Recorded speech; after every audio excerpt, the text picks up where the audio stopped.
right, well, thank you for the invitation to be here. As was mentioned, I am from Texas, but I'm from the Southern High Plains, so very similar to what all of you are dealing with as well, from a semi-arid climate, sandy soils. So I hope what I'm presenting today will be something that you can relate to.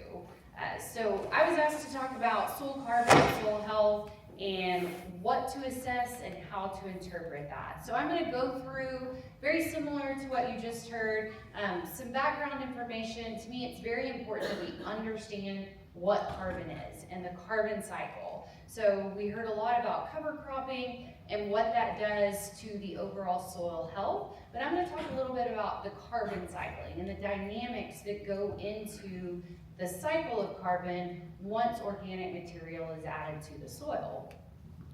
So what is carbon, right? We can think about it from all different perspectives. So we are carbon, right? We have protein, we have DNA, plants contain carbon, animals contain carbon. The carbon that we talk about a lot from an agricultural perspective is the carbon that's in the atmosphere, as well as the carbon that's in our soil. The more carbon that we can keep out of the atmosphere and in the soil, the better off we're going to be environmentally. And so with that, we need to understand the global carbon cycle. So we have different pools, and this did work, right? Good job.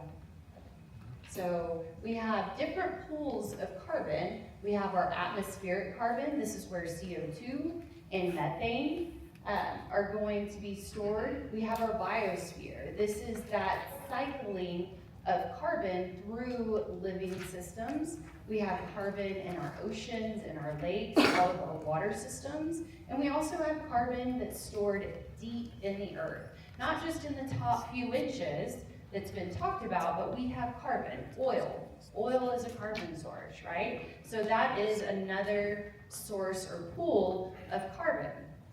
And this carbon is constantly changing from one pool to another, from one form to another. It's going from the atmosphere, it's being captured by our vegetation through the photosynthesis process, it's being cycled into the soil, it's decomposed by microorganisms. And so again, just a constant cycle. And this carbon, when we talk about carbon from a soil perspective, it is the energy that those microorganisms need. It is the food that they are decomposing and that they're using to grow and to proliferate in the soil. And we have what we consider to be our carbon sources and our carbon sinks. So carbon sources are a release of carbon, a net release of carbon. So our oceans are releasing carbon. We have deforestation that's causing a release of carbon, fossil fuels, decomposition of organic material, respiration from plants, from microorganisms, from ourselves, we're releasing carbon into the atmosphere. What we really need to focus on from an agricultural perspective is the sinks. How can we capture that carbon from the atmosphere and store greater amounts in the soil through processes such as photosynthesis, where plants are capturing CO2, and then also ocean uptake is a big sink as well. I have soil listed here. So soil is one, it is not considered a sink. It's considered a reservoir. There's no actual active uptake. There's more carbon being released from the soil than there is actually being stored in the soil. However, through the things that we just heard about, through conservation tillage, through more dynamic and intensive cropping systems, incorporating cover crops and crop rotations, I believe that we can get soil to a place that it is considered a sink. It's not releasing as much as what is being added to it.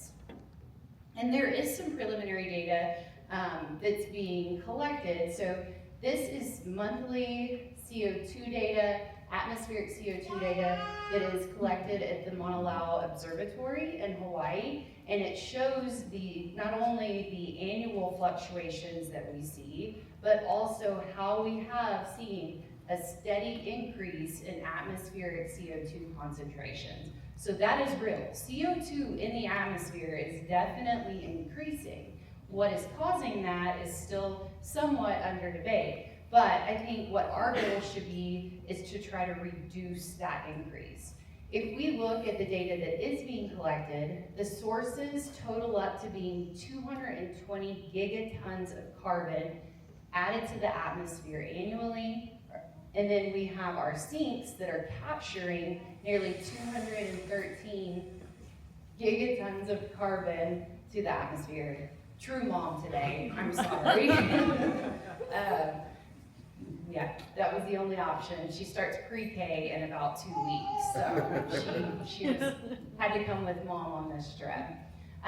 So if we look at the difference between the sources and the sinks, it totals 7.6 gigatons of carbon. What we calculate based on the actual observations is 4.5 gigatons that's actually not accounted for, right? Where is that carbon going? There are theories that it is being stored in the soil, in rainforests, and other places such as that. And it may be that we are not accounting for all the carbon that is being captured and stored with the changes that we have seen from an agricultural production system. So now let's talk about these sources in a little more depth. So we have our carbon sources that are CO2 and methane. Those are going to be our two primary forms of carbon that are being released into the atmosphere. CO2 is going to be most abundant. That's why we hear so much about carbon dioxide. One thing to keep in mind is don't forget about those other gases. We heard about nitrous oxide. Methane is another big one. They are not as abundant as carbon dioxide is, but they are more potent from a greenhouse gas warming perspective. So with methane, it's going to be 26 times more potent than CO2, and it's going to be released during the decomposition of organic matter in anaerobic conditions. So if we have wetland systems, there's still microbial activity that's occurring in those systems, and you are going to get some release of methane. Something to keep in mind, we are going to have CO2 release regardless. We want microbes to be active, right? We add organic material to the soil. They're going to start munching on that organic material. Remember, it's their food source. So they're decomposing that, and as they're decomposing it, there is going to be a percentage of that carbon that is released as CO2. We can't change that. The thing that we can change is reducing the disturbance of the soil and how much carbon we're adding to the soil.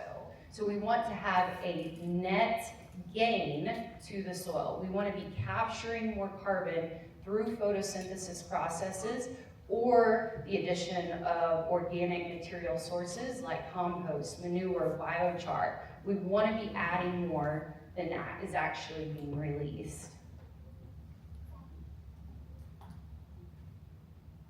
All right. This was talked about. We know that if we reduce the tillage, if we add more carbon to the soil, that is going to result in greater carbon storage. Here we see a cotton plant. My background, I've worked in cotton for the last 10 years, cotton and carbon actually. And here we can look at these different phases of carbon as they're captured. So we have the cotton plant that's photosynthesizing. It's capturing CO2 from the atmosphere. It is using that carbon to build its plant parts. As the plant is harvested, the leaves drop off. That carbon is then being added to the soil. This was mentioned as well. A major source of carbon to the soil and a major food source to the microorganisms is the root exudates, the release of carbon through the roots. That is then feeding those microorganisms. So we have our carbon inputs that is coming from the plant itself, whether it be above ground or below ground carbon. That carbon is then, the decomposition process starts. So we have a fast pull of carbon. That's going to be the active carbon that John mentioned, the more labile fractions of carbon that the microorganisms are going to utilize. As carbon is transferred from one pool to another, The one thing that I really want you to notice is the CO2. Again, regardless of what we do, the microorganisms are still going to release a portion of that carbon that they're decomposing as CO2. We can't change that. There is going to be CO2 losses, but if we reduce our tillage, then we can keep more in the soil.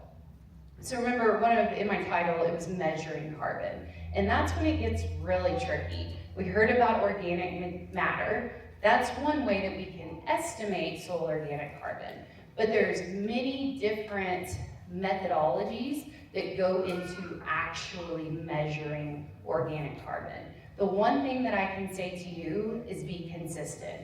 If you collect a soil sample, you send it off to a lab, and you're interested in what your organic matter is or your organic carbon, make sure to use that lab year after year. That's the only way that you will have results that you can actually trust over time. If you use one lab one year and another lab another year, then the results just aren't going to be there. Another thing that's really important is thinking about where the greatest microbial activity is in the soil. So we have our topsoil, where we want to assess the biological activity of the soil. With carbon, it's going to be changing rapidly in the topsoil. So that's why it's important that we collect deeper samples, that we know what is in the full profile of the soil from a carbon stock perspective. If you do want to know more about the biology and the health of your soil, that's when it is important to collect a more shallow sample to get an idea of what the microorganisms are doing. Our more stabilized carbon is going to be deeper in the profile. We'll look at some carbon data here in a second from across the high plains of Texas. And it's really interesting to me, we have the greatest percentage of our carbon deeper in our profile. But if you think back to what we were before we were cropped acres, we were prairies, right? We had grassland. So all of that carbon that was captured and stored over decades and decades of grasslands and then eventually converted into croplands has been stored down deeper in that profile. And again, we'll look at that. So my opinion, anytime that we're doing anything carbon related, we at least try to get an initial deeper core so that we know how much carbon is deeper in the profile. And then from there, we can take more shallow samples, but maybe on a 5-year basis, we'll collect a deeper sample to look at deeper soil carbon and to determine if there's any changes there.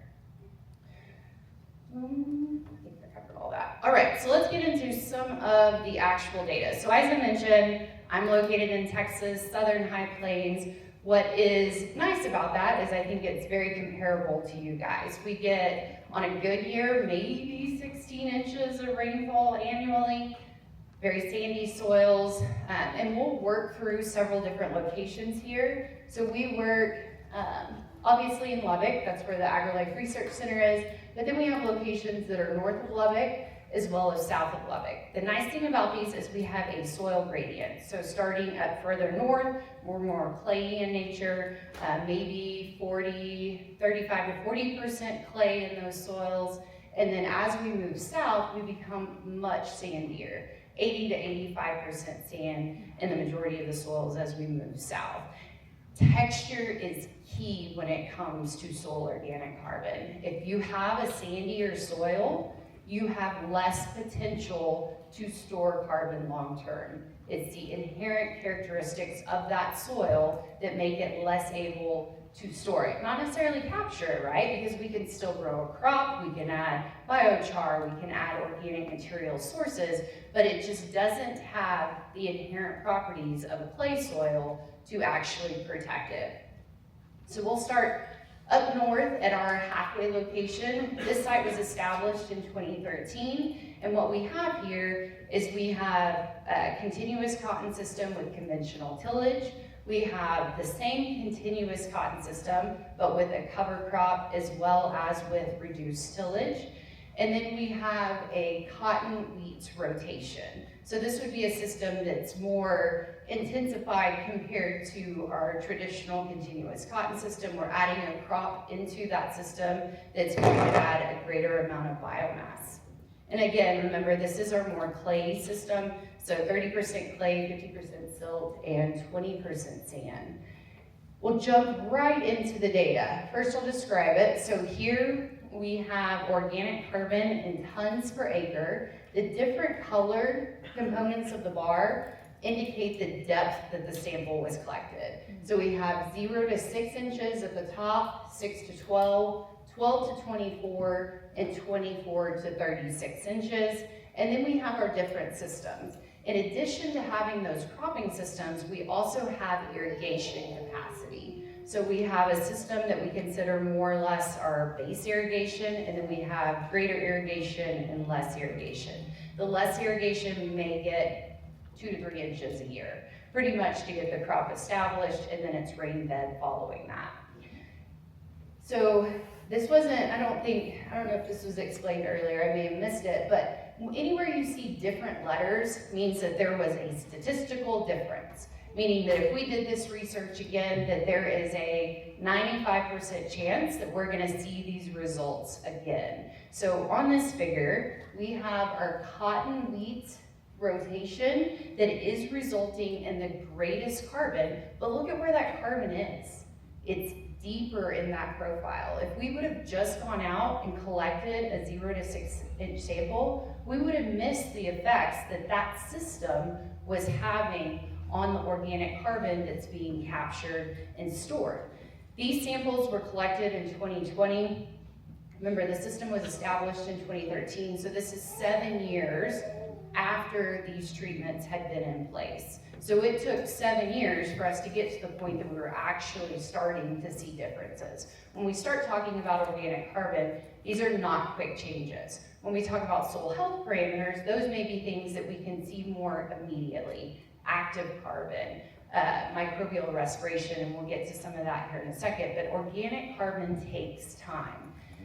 Remember, I mentioned sandy soils versus clay soils, right? One of the things that we have noticed in a sandy soil, you may see results more quickly than in the clay soil, but as far as the total amount of carbon that is able to be stored, it's still the clayey soil that can store greater amounts. But you may see results more quickly in the sandy soil versus the clayey soil. Here we're looking at relative changes. So we can look at total carbon and the full profile, but what really speaks volumes is when you look at the differences between the systems. So here we're looking with the blue line or the blue bar is the rotation versus the cover crop. With the rotation compared back to our continuous cotton conventional till system, in that 7-year period, we have managed to increase our organic carbon by nearly 4 tons of carbon per acre. So in my opinion, in such a semi-arid environment, that's relatively impressive. That's not bad. Now, if we start comparing ourselves to more tropical regions, we would get blown out of the water, unfortunately. But that is what, to me, I see this as a challenge, right? It's something for us to overcome, for us to figure out, for us to optimize these systems so that we can capture and store more carbon long term. What is somewhat depressing is when we have limited irrigation, we're not able to capture as much carbon because we have less plant growth, and we have actually seen some decreases in carbon with these systems compared to our conventional till system. Now we're going to move slightly south, and we're going to move down to our Lubbock Research Center. This one is an A-cup loam, so just slightly less clay, slightly more sand than our previous location, but pretty similar in nature. Here we are looking at a conventional till system, again, all continuous cotton, but conventional till system, a no-till system, and a no-till wheat system. So this one's really nice again, like Rajan was talking about. You can separate out the effects of the tillage and then the cover crop system. So we'll, again, jump right into the data. Here we are looking at soil organic carbon again in tons per acre. In this system, we're looking at shallower depths. This was a newer system. It was implemented in 2015. Samples were collected, I believe, in 2018. So this was just 3 years after implementation of these treatments. But still, at these shallower depths, we're able to differentiate between the system that has a cover crop with greater organic carbon compared to the no-till system as well as the conventional till system. However, when we go a little deeper in the profile, go beyond that tillage layer, we start seeing some separation between the no-till system and the conventional till system without the cover crop, the no-till without the cover crop. So what this tells me is that just implementing no-tillage, we may not get the effects that we want. We have to have that added carbon back into the system before we can start seeing increases in carbon. All right, now we're gonna jump down to our most difficult site. This is the sandy soil, 80% sand, much less irrigation capacity, and we have two different systems here. We have our long-term tillage system. This one is great. So I got to work in this one right out the bat when I started 10 years ago. It was implemented in 1998. We're still collecting data from it. So it is definitely at the point where we can consider it a longer-term system. And in this system, again, continuous cotton, but then we've implemented a no-tillage system with a rye cover, and then a no-tillage system with a mixed species cover that includes rye, hairy vetch, winter pea, and radish as well. And then we also have a very similar system to our more northern location, where we have our continuous cotton conventional till, continuous cotton with a winter rye cover crop and reduced tillage, and then we have our cotton wheat rotational system. And these were established in 2014. I'm not sure why it works sometimes and not at other times. All right, so again, let's think back to our soil textures. This is our sandier soil compared to our more clayey soil. What do you notice about this figure? There's a lot more of those letters, right? There's more differences that we're seeing more rapidly, but the amount of carbon that we're actually able to store in this sandy soil with systems that have been implemented the same amount of time as our clay soil are about a third of what they were in our more clayey soil. Here we're looking at as much as about 9 tons of carbon per acre down to a 48-inch depth, whereas in our heavier textured soils, in our clayey soils, it was more like 30 tons of carbon per acre. So again, big differences just from a textural perspective, but we see more differences more rapidly in that sandy soil.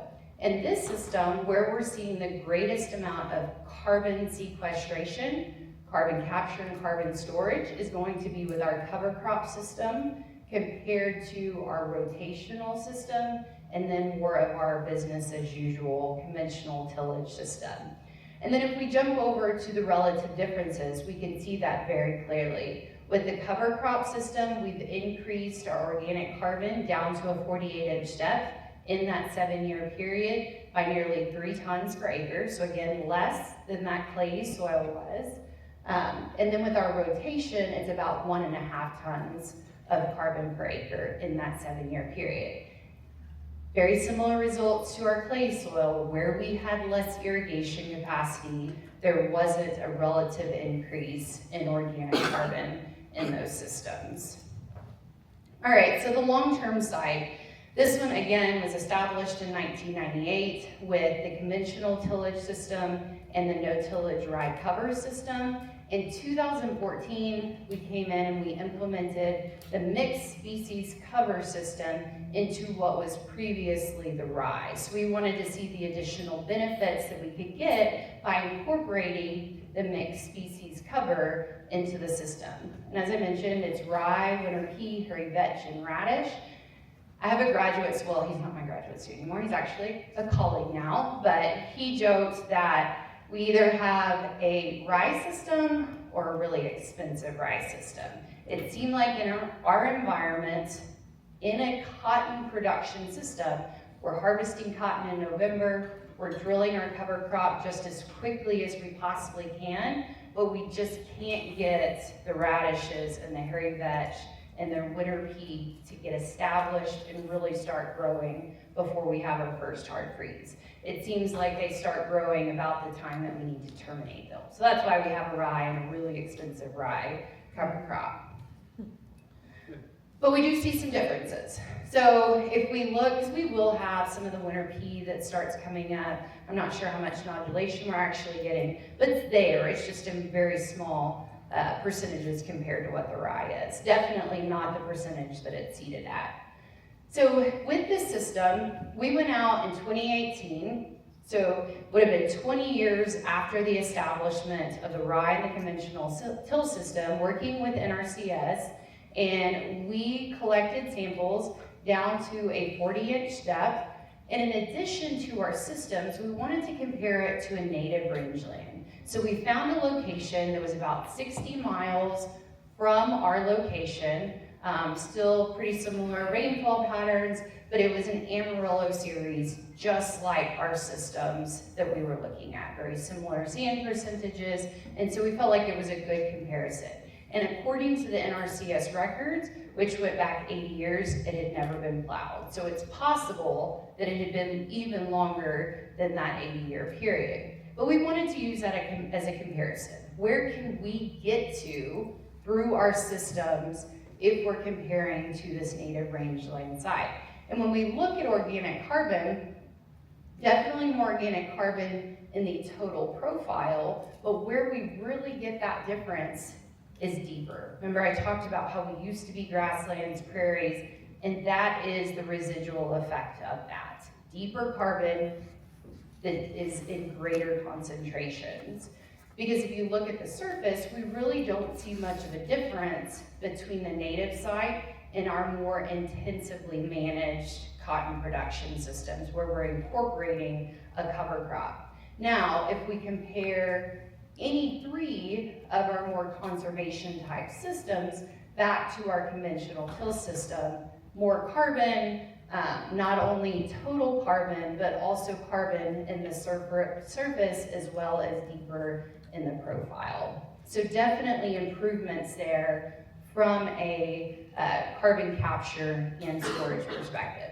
Now, what I think you'll find really interesting here in just a minute, and feel free to cut me off whenever it's time. Okay, because I still have some soil health stuff to talk about, and I'm going to include the soil health information that we've collected from this long-term site. So try to keep in mind what the carbon data looks like as we move on to the soil health information.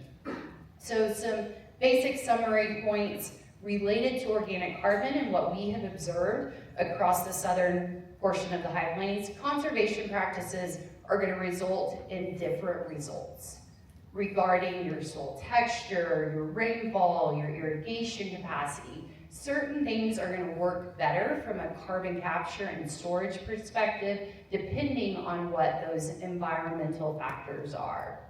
What we have observed is that soil texture is going to be one of the primary factors that is going to determine how much carbon you can actually store long term. When it comes to actual carbon capture, so the plants capturing CO2 from the atmosphere, that's going to be dependent on rainfall and irrigation capacity in that given system. Where we had a more clayey soil, that's where we saw greater effect of using a more rotation type system. In our sandier soils is where we had the greatest benefit from a carbon capture and storage perspective in that sandy soil. Now, get asked this a lot. In your environment, how much carbon can you capture and store on an annual basis? And so we took that long-term system and we estimate from that system that we can capture and store 0.14 tons of carbon annually per acre in that system. Now, if you look through the literature, that's really not all that different than maybe some of the other regions. There's been some literature reviews that have been done, and usually, I would say in more humid regions, it may be between 0.2 and 0.4 tons of carbon. So to me, for a sandy soil, hot environment, limited rainfall, 0.14 is not too terrible. I think we're doing pretty good. So the message there is if you can intensify your system, if you can add additional organic material to the system and reduce your tillage, that will result in increased carbon storage in your soil, which then is going to provide you all the soil health benefits that were talked about this morning. So I wear 2 caps. My husband and I farm in Terry County, which is just southwest of Lubbock. Also wear the science hat, and regardless of which cap I'm wearing, any amount of carbon that we can keep from the atmosphere and store in our soil is not only going to provide us global benefits from an environmental perspective, but it's going to provide you benefits to your farm and to your soil from a more local perspective. Now, I may just skip over this because we had a really good explanation of what soil health is, but what I'll go through is related to the indicators that are available to you if you collect soil samples, what those indicators are, and then also what they mean, how to interpret those. Keep in mind that in our soil we have both inherent and dynamic characteristics. Inherent being those that we can't change, so soil texture. If you have a clayey soil, you're gonna have a clayey soil. If you have a soil with a 95% sand, I'm sorry, but you have a soil with 95% sand. It just is what it is. But the dynamic properties are those that we can affect, that we can improve upon. So with the Soil Health Institute, they have laid out their soil health indicators, and they match very closely with the NRCS. The Soil Health Institute has divided those up into Tier 1 and Tier 2 indicators. And then they divide those even further into physical, chemical, and biological parameters. The ones that are in bold are the ones I'm going to talk about here in a second. But for physical, even though it is an inherent property of soil, soil texture is considered one of the indicators. But remember, if you have a clayey soil, you can store more carbon, right? With greater carbon, it's likely that you're going to have greater soil health benefits. So with it being an inherent property, it is still considered one of your soil health indicators. Water stable aggregation, bulk density, you can go on. Lots of water-related factors, especially in our semi-arid environments, we have to consider the water dynamics when we talk about soil health. Available water holding capacity is one that we'll go through here in just a second. Routine chemical analysis, that can also be considered soil health. If you have a pH of 5.5 versus 6.5, the one that's at 6.5 is likely going to be a little healthier than the more acidic soil because there's going to be greater nutrient availability at that more neutral pH. So it's going to impact that. We heard about electrical conductivity and then soil organic carbon as well. From a biological perspective, one of the major ones that's available to you and that is measured is short-term respiration. So that's an indicator of microbial activity. And if organic material is added to the soil, how active are those microorganisms going to be? And then they have their Tier 2 indicators. So get into a little more detail regarding what the health of the soil is. And with those, we heard about active carbon. That is going to be synonymous with our permanganate oxidizable carbon. That is the microbial food, as John mentioned earlier. And then we have our biological Tier 2 indicators. And those are going to be enzyme activity. One of the ones that we use in my lab pretty frequently is the beta-glucosidase activity. That's going to be representative of the carbon mineralization that's occurring in the soil and the microbial activity that's involved in that. Soil proteins is another one that's becoming more common. phospholipid fatty acids, which is going to be an estimate of the microbial biomass in the soil. You can look at nematode populations, both beneficial and ones that may cause some issues, but there are good nematodes that can exist and proliferate in the soil. All right, so again, going back to that long-term system that was established in 1998, I want to start with the soil chemical characteristics. And the first one is pH.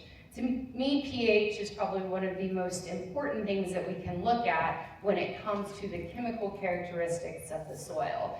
And the biggest benefit that we have seen from the use of a cover crop in our systems is the reduction in pH. We have gone from a pH in our conventional till system of about 7.6 down to 6.6, 6.9 with the implementation of a cover crop. So as those microorganisms are decomposing the organic material, they're releasing CO2, that's forming carbonic acid, and over time you start seeing a reduction in pH that's going to be beneficial from a nutrient availability perspective. And we see that primarily at that upper depth. But remember, your microbial activity is going to be in the more shallow depths. We've also seen a pretty drastic increase in the amount of total nitrogen that's present. Remember, we've seen an increase in organic carbon, so we know that one's there. But in addition to that, with the increase in organic matter and organic carbon, we see an increase in total nitrogen as well. We see an increase in nitrate nitrogen and phosphorus availability. So all of these things are extremely beneficial from a crop productivity perspective. We can also look at permanganate oxidizable carbon. This is one of our chemical indicators, tier 2 indicators, and very similar trend to what we saw with the organic carbon, except for that native system. Now let's think about a native system compared to a cover crop system. We're producing much more biomass in a cover crop system than we are in a native system, which is then contributing to that active carbon fraction. So with greater organic material inputs, that's going to increase your active carbon in the soil, which is why we have greater active carbon with our cover crop systems compared back to our native system. We can't just look at one indicator, right? If we just use this indicator to assess our soil health, this would tell us that our cover crop systems are healthier. And I'm not arguing that they are or they aren't, but we have to look at all of the indicators as a whole. All right, so enzyme activities. We have beta-glucosidase, which is our carbon mineralization indicator. We have N-acetyl beta-glucosaminidase activity, and then we also have phosphatase activity. So this middle one here, the main reason that we included it in this is because one of our mixed species cover crops is a legume. So that's going to be involved in nitrogen cycling, which is what this enzyme is an indicator of. We'll jump down to the bottom figures because it's easier to read, but what we see, just like our active carbon in this case, is that we have greater enzyme activity with both our carbon enzyme and our nitrogen enzyme with the cover crop systems compared back to our conventional till and our native systems. So greater microbial activity where we're adding a greater amount of organic material. The phosphorus enzyme doesn't follow that similar trend. There's no statistical difference between the cover crop systems and the native system.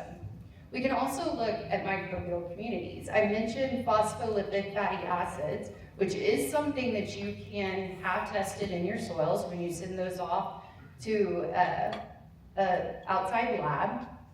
So here we're looking at total PFLAs, which again is more of an estimate of total microbial biomass. We have our arbuscular mycorrhizal fungi, as well as actinomycetes.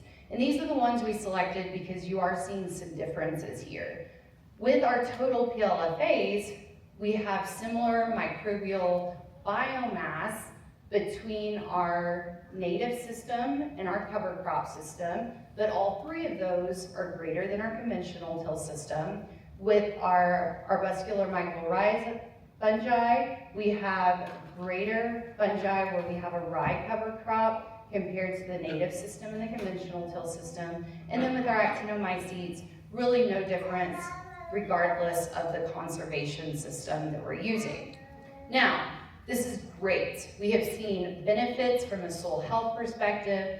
Unfortunately, we don't see those results when it comes to cotton yield. In this figure here on the right, we have yield that is going straight up and down, and then we have the majority of our soil health indicators that are over here on the right. What this tells us is there's not a direct relationship between cotton production and our soil health parameters. And we can see that here. This is from 2015 to 2022. We have, and this is really hard to read, I'll tell you the gist of it, but the gist is that we do not see a benefit with the cover crops to our cotton production, even though we see all of these improvements in soil health. And there was something that Dr. Gamier mentioned earlier, nitrogen immobilization. And that is something we have started to account for in our systems. So if we adjust the timing of our nitrogen application, we no longer see the yield reduction with our cover crops compared to our conventional till system. Remember, we're stimulating all of this microbial activity, which is wonderful from a soil health perspective, but we also have to think about the entire system. We have to ensure that that cotton crop isn't limiting from a nitrogen perspective. We have looked at water for, going on 10 years now. And yes, we see a slight deficit before we terminate our cover crop, but as soon as we terminate our cover crop and we have a timely irrigation event or rainfall event, that deficit is made up because we have made so many improvements to our soil from a water holding capacity. We reduce evaporation because we have the cover crop residue on the surface. And we've looked at this not just as total, but we look at this in depth as well. Because as scientists, we can't rule out something just by looking at it simply from a total perspective. And also I have colleagues that were questioning that maybe there was a layer in there that was dry and that cotton root was hitting that layer. So that's what we wanted to look at here. Again, this indicates to us that there were absolutely no areas within the profile where we didn't have greater soil moisture with a cover crop compared to the conventional till system. So greater water holding capacity, greater storage. Quickly, this is exactly what Dr. Gamier was talking about when he talked about nitrogen mineralization and immobilization. This was some work done by Kevin Bronson back in the early 2000s when he was in Lubbock, back at that Lamesa location. We have a conventional till system and our conservation till system. His data indicated that with the conservation till system that had a wheat cover crop, it required 30 additional pounds of nitrogen to overcome the immobilization that was occurring with all of that organic material that was being added to the soil. So with a cover crop system, it is possible that you do have to add some additional nitrogen to the system to overcome any potential yield limitations. So we started some work a couple of years ago looking at exactly that. We have different timings of the 30 pounds that Dr. Bronson indicated, and we can overcome the yield limitation if we adjust that nitrogen earlier in the season rather than just adding additional nitrogen to the system. So with that, last slide that I have, I don't want to end necessarily on a negative note because we have seen so many improvements from a soil health perspective and a carbon perspective with the implementation of cover crops and reduced tillage, even crop rotations to our system. This image dictates or demonstrates all of those potential benefits. So we have a reduction in wind erosion, which is definitely we have that in common, right? We see a reduction in soil losses from the field due to wind. We see a reduction in pH, which increases our nutrient availability, greater microbial activity. So all in all, many improvements when it comes to carbon and soil health with the implementation of conservation practices. Final slide here. This is one of the pictures that indicates the pretty serious soil erosion that can occur here. But the QR code at the bottom left takes you to my webpage. All of my presentations are in PDF form there. You can go there, you can access them. If you ever have any questions or just want to chat, my email and phone number are up there. So I know I took right at the amount of time, but again, thank you so much for having me here. Y'all have been a great audience, and happy to take any questions during the break.